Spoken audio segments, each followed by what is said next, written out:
Hello नमस्कार. आपण नवरी मिळे हिटलरला 2 ऑगस्टच्या भागामध्ये काय झालं आहे ते पाहणार आहोत.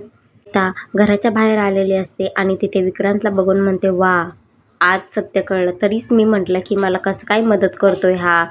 मग ठीक आहे, मला लीलाला आणि एजेंना एकत्र बघू वाटत नाही, तर तुझा काय प्रॉब्लेम आहे रे? तू का मला मदत करत होता हे मला आज कळलं.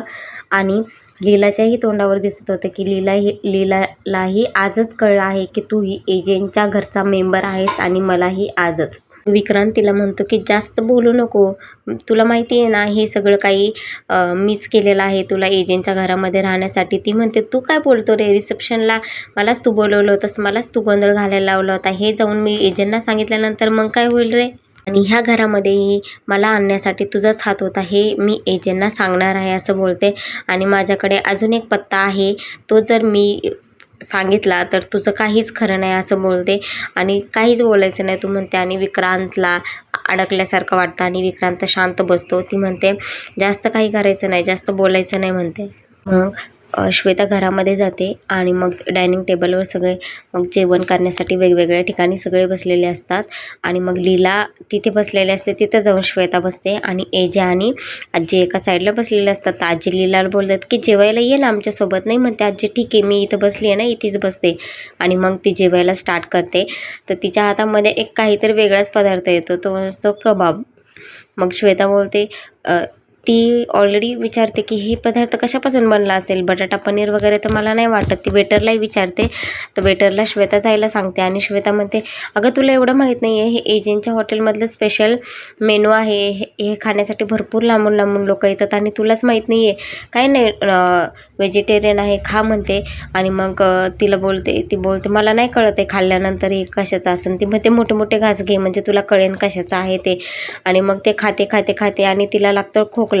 आणि मग तिथे आजी येतात. आजी म्हणतात, अगं एवढं का खातीयेस तू? तर आजी म्हणतात, हा कबाब आहे, मटण कबाब. मग लीलाला एकदमच मटण ऐकल्यानंतर उठून उभा राहते आणि डायरेक्ट खाल्लेलं तेवढं ओकून देते श्वेताच्या अंगावर. खूप मोठ्याने ओरडते, तुला कळत नाही का गं? तुला जरा पण मॅनर्स नाही आहे का गं? कसं खायचं, कसं राहायचं? तू कुठं ना नेण्याच्या लायकीचीच नाही आहे. खरंच एजेंटने कसं काही तुला बायको म्हणून मानून घेतलं काय माहिती. आणि मग सगळे तिथं पटपट जमा होतात. आणि मग एजे विचारतात, तू नॉनव्हेज खात नाही का? लीला म्हणते नाही. आणि मग रडत रडत निघून जाते. आणि इकडे सरस्वती लगेच रडायला लागते की माझी पार्टी स्पॉईल केली. मग सगळे म्हणतात शिक्षा झाली पाहिजे, असं झालं पाहिजे, तसं झालं पाहिजे. तिला कळतच नाही. आणि मग ती रूममध्ये बाहेर निघते तेवढ्यात तिथे एजे गेलेला असतात. आणि एजे रुमाल देतात तिला, रडत असते तर. आणि मग लीला झालेला प्रकार सगळं सांगते की असं असं मला श्वेताने खायला लावलं म्हणून मी खाल्लं. आणि मग खाली सगळे जमा होतात. मग एजे येतात आणि एजेंना लगेच सरस्वती म्हणते की माझी पार्टी सगळी लीलामुळे स्पॉईल झालेली आहे, तिला शिक्षा झालीच पाहिजे. दुर्गाई म्हणते, आता तिचं खूप जास्त अति होत आहे, तिला शिक्षा झाली पाहिजे. आणि पण सांगते की तिला झाली पाहिजे शिक्षा, कारण तिच्यामुळे सगळे पार्टी स्पॉईल झालेली आहे. आणि मग एजे लीला लगेचच समोर येते, शिक्षा होणार आहे म्हटल्यानंतर. आणि मग एजे म्हणतात की हा शिक्षा तर होणार आहे, चूक तर झालेली आहे, त्याच्यामुळे शिक्षा नक्कीच होणार आहे.